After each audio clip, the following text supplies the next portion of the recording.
Capítulo 6 de Mateus. Espero que você não fique cansado. Realmente, quem estuda sabe que dá trabalho estudar, né? E isto para nós aqui está sendo como que não é um estudo, mas pelo menos trazer uma consciência da importância da palavra e da obra que Jesus iniciou. Que esta obra é dele. Foi ele que criou tudo isso que nós vamos falar nesta manhã. Capítulo 6, verso 1, e nós vamos chegar até verso 8.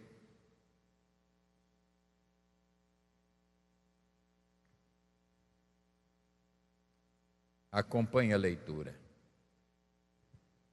Guardai-vos de exercer a vossa justiça diante dos homens, com o fim de ser desvisto por eles. Doutra sorte não tereis galardão junto de vosso Pai Celeste. Quando, pois, deres esmolas, nós vamos falar sobre este assunto, não toques trombeta diante de ti, como fazem os hipócritas nas sinagogas, nas ruas, para serem glorificados pelos homens. Em verdade vos digo que eles já receberam a recompensa. E eu estou lendo agora verso 3. Tu, porém, ao dares as esmolas, ignore a tua mão esquerda o que faz a tua direita, para que a tua esmola fique em secreto, e teu Pai que vê em secreto te recompensará. Nós podemos trocar esmola, porque era um hábito naquela época, por ofertas. Verso 5: e quando orardes, não sereis como os hipócritas, porque gostam de orar em pé nas sinagogas, nos cantos das praças, para serem vistos dos homens. Em verdade vos digo que eles já receberam a recompensa.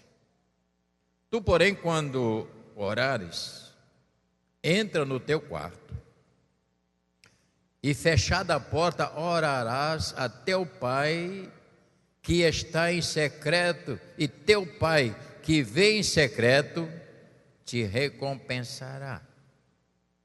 E orando não useis de vãs repetições, como os gentios, porque presumem que pelo seu muito falar serão ouvidos.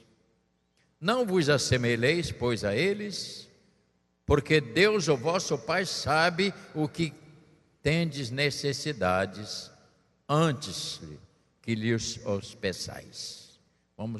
Depois nós temos aqui a oração, que nós vamos entrar nela. Eu achei isso interessante, mas por enquanto, querido Pai, esta palavra não é de Rubem, não é de Paulo, não é de José. Estes ensinamentos não é de nenhum teólogo. Estes ensinamentos é do nosso Senhor Jesus Cristo, ao chamar os seus discípulos e orientá-los. Portanto, que esta palavra possa, Senhor, nos ajudar a compreender o nosso caminhar como cristãos. Oramos e te pedimos a tua graça para isto, em nome de Jesus. Amém. Podeis sentar, meus irmãos.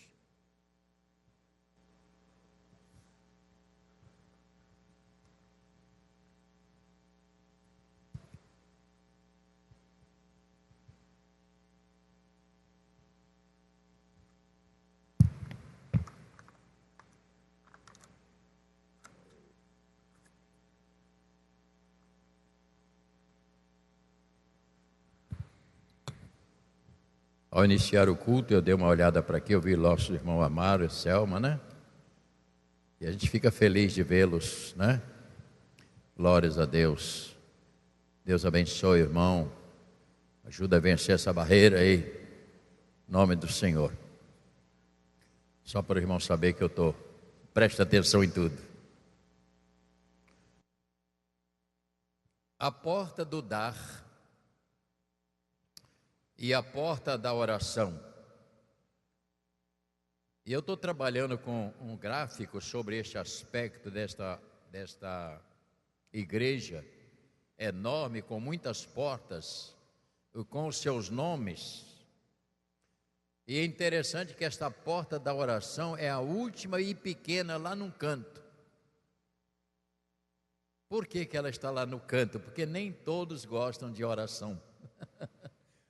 Querem receber oração, mas não querem orar. Então esta porta é para aqueles que querem buscar ao Senhor. Então ela tem a porta da oração, que é uma porta menor dentro deste gráfico que eu estou vendo.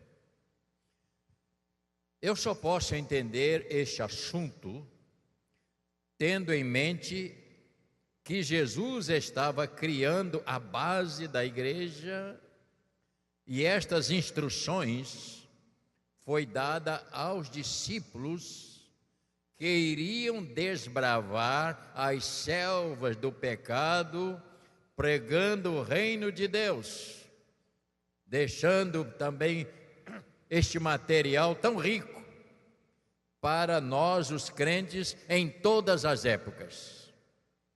Então eu preciso, e eu queria que você começasse a olhar neste aspecto, que isto aqui é uma instrução dada aos discípulos. Você, olhando a leitura, você vê que ele chama os seus discípulos para poderem orientar, e ele deu 3 capítulos, 5, 6 e 7, para poder criar uma base nestes homens, que iriam, depois da ida do Senhor para a glória, eles iriam avançar por todas as cidades, todos os lugares, levando a palavra. Mas como eles iriam levar a palavra, iriam pregar, se eles não tivessem conhecimento, se eles não tivessem a base?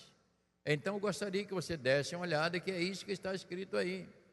Então ele chama a eles, e por ter aquele momento, a formação deles sendo judeus, eles tinham uma formação que não é a formação do cristianismo. Eles tinham a maneira deles interpretarem e a maneira de cultuar. Daí foi necessário Jesus pegar e trazê-los para perto, para ensinar qual seria o procedimento deles e como eles não deveriam imitar aqueles judeus nas suas práticas. Então eu preciso entender, e eu procurei, e estou procurando ainda olhar isto. Então ele deixou esta base, eu diria aqui que é um material extremamente rico para os crentes em todas as épocas. Como é que a igreja hoje, irmãos, iria subsistir se nós não tivéssemos esta base? Como a igreja iria se comportar se ela não tivesse esta base dada por Jesus? Porque a igreja, ela não é uma instituição humana, ela é uma instituição espiritual. É preciso entender isso. Então Jesus deu a base para eles e disse como eles deveriam se comportar de acordo com aquilo que eles estavam dentro do coração deles. Uma observação deve ser vista: Jesus, ao preparar a base da igreja, ele sabia da base praticada o judaísmo, que era religiosidade sem espírito. Esse é o problema. Havia uma religiosidade e práticas, como ainda temos nos dias de hoje em muitos lugares, as práticas religiosas sem o Espírito de Deus. É uma coisa humana, que é própria do ser humano. E eu fiquei observando esses detalhes, essa religiosidade sem espírito que nunca exaltava a Deus, mas eles procuravam exaltar o homem a si mesmo, nas suas práticas. Eles queriam que os outros olhassem para eles e pudessem elogiá-los pelas práticas, mas as práticas não eram para ele, tinha que ser para Deus. Mas como eles fariam se eles não conheciam? Por exemplo, dar esmola era uma prática da justiça para eles. Então, era uma prática, se eles praticassem, se desse esmolas, eles então estariam praticando uma justiça, eles pensando que isto estava ganhando algum ponto diante de Deus. Então, eles faziam barulho com as suas ofertas, para que todos olhassem para eles e pudessem ver o comportamento que eles estavam cumprindo aquilo ali. Então eu diria até que era uma coisa muito humanista, né, da parte deles, né, para exaltação de próprio, né? Ser visto, comprando, com isto eles julgavam comprar a salvação ou o seu ambiente com Deus, ou até alguns aplausos de Deus. Mas era importante. Outro fato, tocar trombeta para chamar a atenção. Esta era uma prática usada pelos esmoleiros. Não sei se você, hoje não sei, se você passa em algum lugar no Rio, eles botam até hoje umas moedas dentro de uma latinha, né? E quando você passa, pá, pá, pá, pá, pá, pá. Aí você olha, essa era uma prática que havia dos esmoleiros. E eles então, quando iam dar suas ofertas, suas esmolas, eles tocavam uma trombeta, para que todo mundo pudesse olhar. E fulano está fazendo isso, está falando aqui. Então eles queriam glorificar a si mesmo. Não sei se você, não sei, nunca mais vi o vendedor de pirulito, né? Você lembra do vendedor de pirulito? Como é que era? Como é que ele tocava aquilo? Como é o nome daquilo? Catraca? Eu sei que ele bota aquele troço nas costas, paca, paca, paca, paca, mas todo mundo olha. E vem o vendedor de pirulito, né?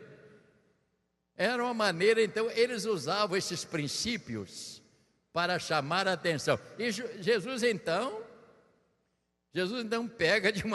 pega pesado com eles aqui. Olha para o texto, o que Jesus falou com eles. E tu, porém, ao dares a esmola, o que diz? Ignore a tua mão esquerda a que faz a mão direita. Qual é a razão disto? Porque normalmente dava com a mão direita e queria pegar com a esquerda de volta. Sabe como é? Esta é uma lei natural, né? Fulano dá um presente porque ele está esperando receber um presente.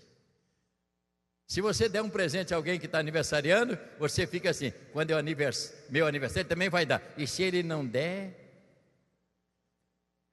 Sabe o nome disso? Interesse. É ver o camarada dar um par de meia e quer receber uma caneta de ouro. Você está entendendo? Era uma prática natural naquela... por isso ele diz, quando der com a esquerda, que a direita não olhe para não ficar esperando de volta. Dá com a mão e pega com a outra. Já viu essa frase? Vem daí. E eles tinham esse problema. Eles queriam dar, mas queriam levar vantagem. Meus irmãos, a Bíblia é excelente a gente olhar esses aspectos, não? Tocar trombeta. Para si, esta prática usada pelos esmoleiros. Este mal existe na igreja. Aleluia. Não é aleluia não. Quantas pessoas dentro da igreja faz as coisas e querem ser vistas?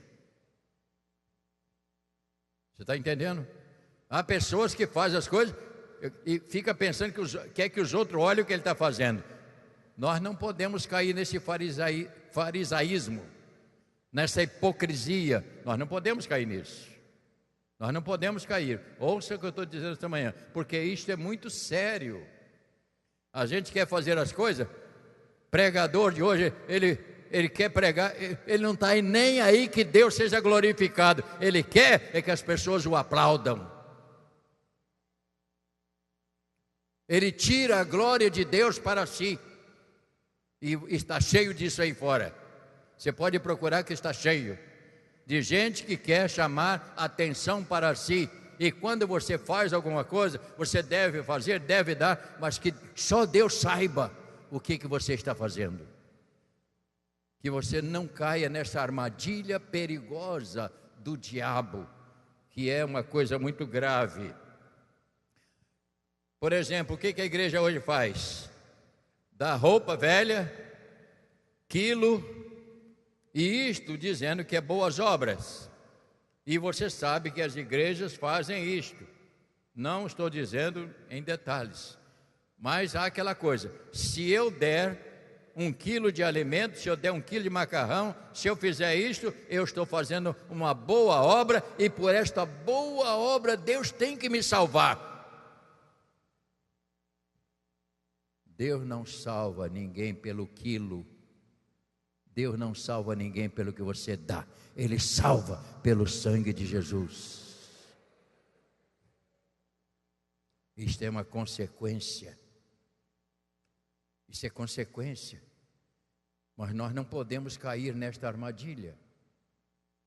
Aí a pessoa: eu estou fazendo isso na igreja, eu estou fazendo isso na igreja, eu estou fazendo isso na igreja, e alguém tem que ver que eu estou fazendo, Olha, se alguém está olhando o que você está fazendo, tem problema.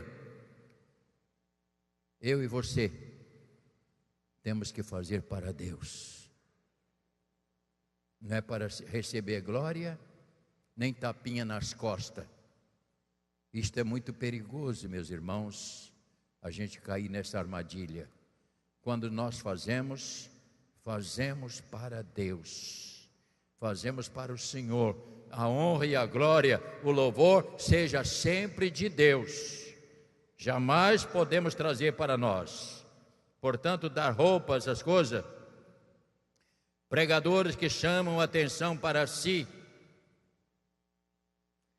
Pregadores que gostam de atrair a atenção para si. Eu vejo outdoor na rua.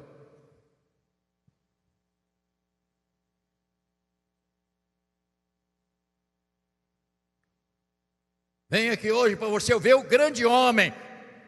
Não existe grande homem. Existe servos. Mas ninguém quer ser servo, quer ser grande. Isso é perigoso.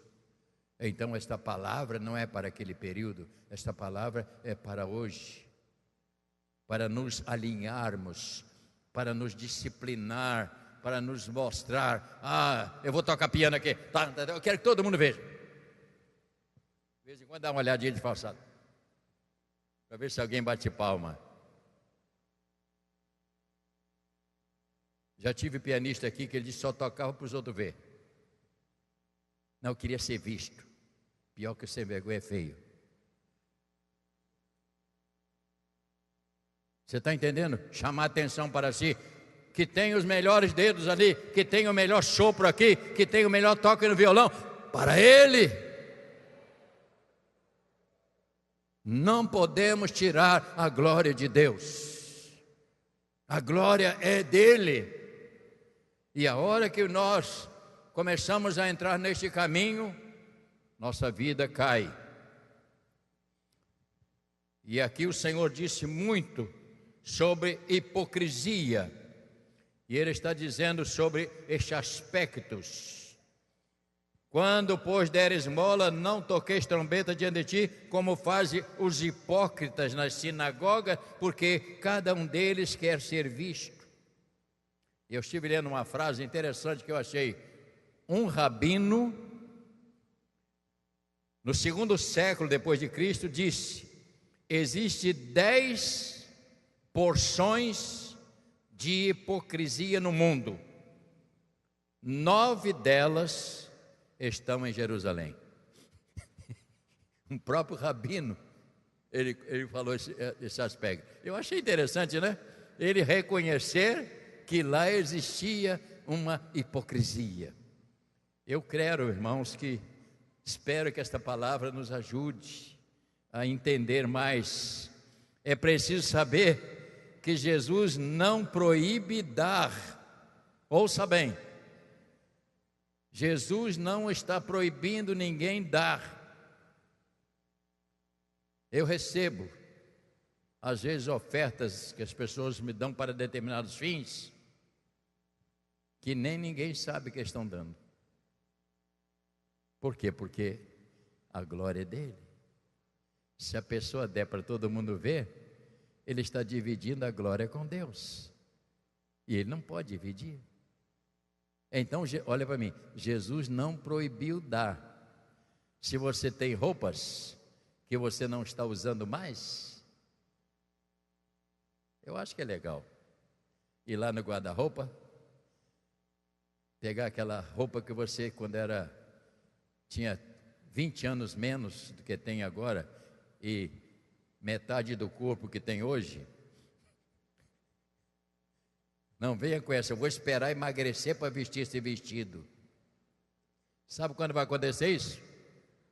Nunca.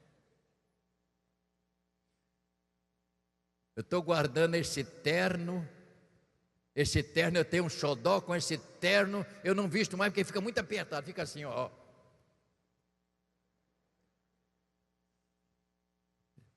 Jesus não proíbe você abençoar alguém.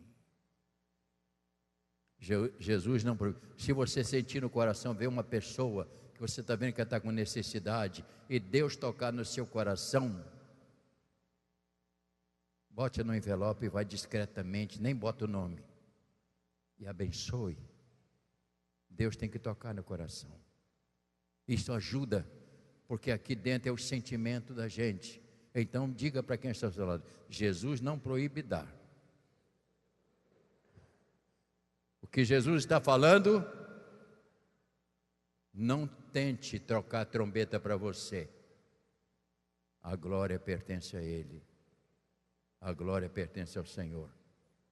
Bendito seja o nome do Senhor. Vamos continuar.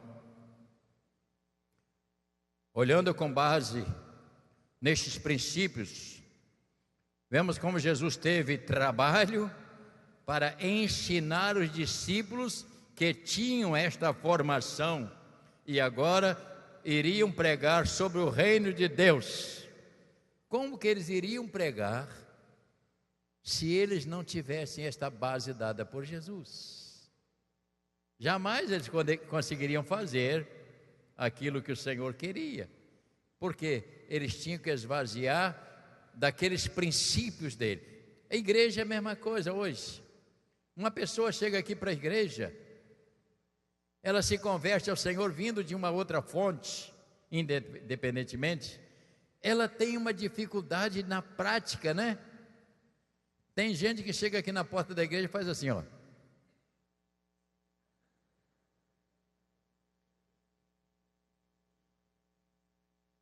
Tem crente que vai sepultar alguém no cemitério, e quando ele vai sair, ele não sai de frente, ele sai na porta do cemitério, sai assim, ó. Para o tranca-rua não pegar ele. Isso faz parte de uma religião. Você está entendendo? Está pensando, não vai cair nessa armadilha não, meu filho. Eu estou dizendo verdade. Você pode ver, quem é que faz isso? Você sabe quem é que faz, que sai descosta. É porque ele serve o diabo, mas tem medo do diabo, ele fica só assim.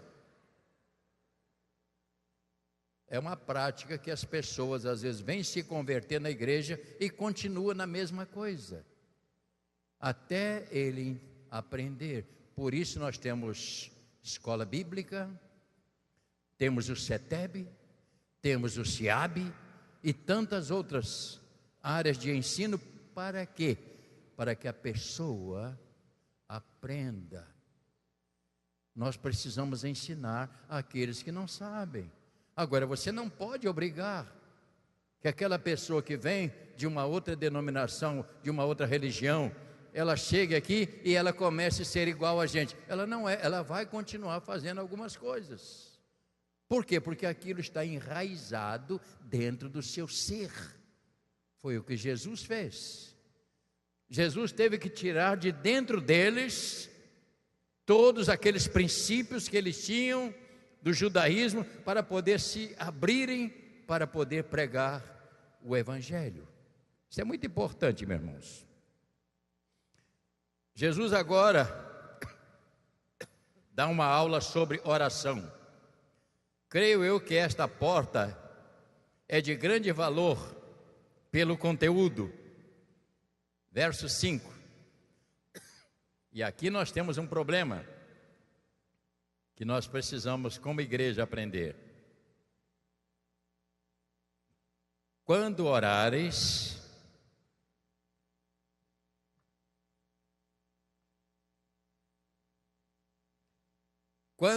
não sereis como os hipócritas,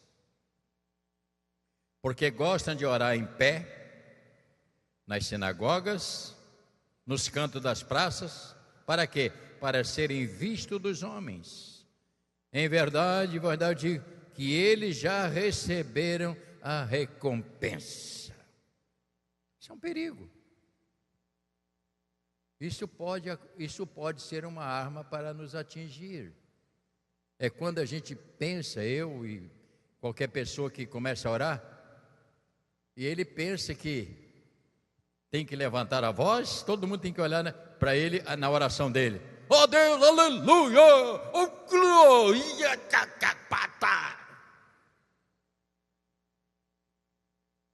você sabe que eu estou falando verdade. Oh glória. Já viu isso? Isso é uma maneira de chamar a atenção para si. Isso é uma maneira de se vangloriar. Porque a oração, um dia uma pessoa levou uma criança para o pastor orar. A criança estava bem doente. E o pastor já estava cansado de pregar, de fazer o culto. Ela veio: o pastor, ora pelo meu filho que está assim. O pastor já está curado, em nome de Jesus, vai embora. A mulher saiu vendendo azeite. Pensou que o pastor fosse fazer aquela oração espetacular. Oh Jesus, olha. Você sabe o que aconteceu? A criança foi curada. Porque o que cura não é o tamanho da voz, não é o tamanho do grito, é a qualidade do poder de Deus, é a qualidade do coração cheio do Espírito Santo, que bota a mão e abençoa, e a pessoa leva a cura. Semana passada, uma mocinha que eu não conheço chegou aqui para mim, segunda-feira. Ela disse: ô bispo, o senhor me desculpe que eu cheguei às 8 horas. E eu não vi. Mas o que foi? Eu vim aqui agradecer a Deus, porque o meu vovô estava com câncer horrível. E eu pedi oração aqui naquela segunda-feira, e o senhor orou. Meu vovô foi completamente curado. Quem cura é Deus. Quem cura não é a minha posição de oração. Quem cura é o poder de Deus. E nós temos que ser servos, usados por Ele. E Deus tem que nos poupar de começar a dizer: não, porque eu estou orando e está curando todo mundo. Agora eu tenho que ter cuidado com isso. Eu não entro nesse caminho. Para mim, o mais importante não é a cura, que é importante. O mais importante para mim é que a pessoa conheça o Evangelho, conheça o projeto de salvação, porque aqui está o segredo. Porque todas as pessoas que adoeceram, foram curadas, voltaram a adoecer e morrer. Esse não é o caso. Mas nós temos que entender que não funciona dessa maneira. Precisamos ter cuidado. Vamos olhar mais um pouquinho o texto. Vou terminar daqui a pouco. Não sereis como os hipócritas, porque gostam de orar em pé nas sinagogas, nos cantos das praças, para serem vistos pelos homens. Em verdade, eu digo que eles já receberam a recompensa. E aqui ele me chama para mim e para você. Tu, porém, quando orares, entra no teu quarto. Por isso aquela portinha era menor, é aquelazinha lá no canto que ninguém dá olhada. Tu, porém, quando entra no teu quarto, fechada a porta, orarás a teu pai que está em secreto, e o teu pai que vê em secreto te recompensará. E ele aqui diz: e orando, não useis de vãs repetições, como os gentios, porque presumem que pelo seu muito falar serão ouvidos. Este é um problema bastante sério, porque se eu ficar orando, repetindo a mesma coisa a vida inteira, eu fico parado dentro de mim mesmo. Eu tenho que ampliar a minha oração. É como ajoelhar, vamos orar, irmão. Aleluia, glória a Deus, aleluia, glória a Deus, oh glória, aleluia, glória a Deus, aleluia, glória a Deus, louvado seja também, aleluia. Para quê? Por que não falar aquilo que você precisa falar com Ele? Então, uma oração, ao dobrar os joelhos, agradecemos a Deus pela oportunidade e começamos a falar com Ele o que nós precisamos. Mas eu não tenho que gritar de uma maneira, dá a impressão que Deus está acima do sétimo céu e que Ele tem que ouvir no tranco. Para quê? Jesus disse que se eu orar em secreto, Ele já sabe. Imagine se eu ficar gritando, né?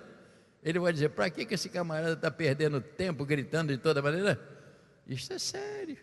Mas sabe o que é isso? Hábito. Que a gente aprende dos outros e a gente começa a exercitar as mesmas coisas que os outros fazem. Também não adianta ficar mudo, porque tem pessoas que vão orar, fica só assim, cabeça baixa. Sabe quem faz essa oração? Messiânicos. É a força do pensamento positivo. Mas como que Deus, Ele precisa que você fale, glorificando a Ele, exaltando a Ele, e fale. Não adianta ficar só ajoelhado, de olho fechado, não funciona. É preciso expor. Ele quer ver. Mas Ele diz: entra no quarto. Porque se você entrar no quarto, você ora e ninguém está ouvindo. Mas também se você entrar no quarto, fechar a porta e ficar mudo ali parado, não adianta nada. Você tem que falar, expressar aquilo que Deus quer ouvir de dentro de você. E continuando, ele diz: e orando não usei de repetições, porque presume pelo seu muito falar serão ouvidos. Não vos assemelheis, pois, a eles diz o Senhor, porque Deus, o vosso Pai, sabe o que tendes necessidade, antes mesmo que você vai pedir, Ele já sabe, mas isso não quer dizer que eu não tenha que pedir. Ele sabe, mas e a minha parte? Eu preciso me expressar. Segunda-feira nós temos aqui nosso culto de oração. E nós falamos assim: irmão, vamos dobrar os nossos joelhos para a oração. E aí você fica às vezes ouvindo todo mundo orando, tem que orar. Mas se você ficar tem alguns que vão orar, bota o dedo no ouvido para não ouvir o barulho dos outros. Porque o irmão está orando tão forte perto dele. Vamos pensar que o joelho perto de você, você está aqui na oração: ó Jesus, eu estou passando por essa necessidade. O senhor sabe, mas eu estou te falando, eu preciso, dependo do Senhor. E ao lado de você tem o irmão: aleluia, glória a Deus, aleluia.